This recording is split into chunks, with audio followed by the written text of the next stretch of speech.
नमस्ते साथीहरू, तपाईहरुलाई मेरो युट्युब च्यानल सञ्जक ब्लगमा स्वागत छ।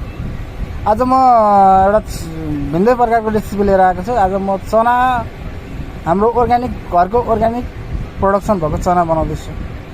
सुरुमा मैले आलु फ्राई गर्दै छु, त्यसपछि चना हाल्छु। चना हालेपछि आलु र चनालाई प्याजसँग मजाले चलाउँदै छु। अब यसलाई चलाइसकेपछि यसमा नुन र बेसार, स्वाद अनुसार नुन र कलरको लागि बेसार हालेर चलाएँ।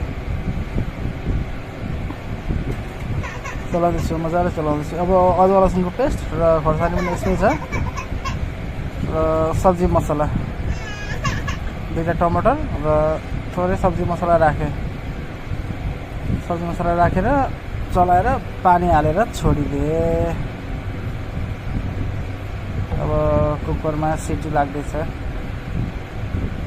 त्यसपछि टक्क अब सिटी चेकेर प्लेटिङ गरेँ। प्लेटिङ गरेर तपाईँको चिउरा, भुजिया, सलाद अनि अघि पकाएको चना र यो चाहिँ सुरुमा म मम्मीलाई टेस्टिङको लागि दिँदैछु। आमा चाहिँ यहाँ काम गर्दै हुनुहुन्थ्यो र आमालाई मैले दिएँ। आमाले दिएँ। अब आमाले खाएर भन्नुहुन्छ कस्तो भयो भनेर। आमाले खाँदै हुन्छ।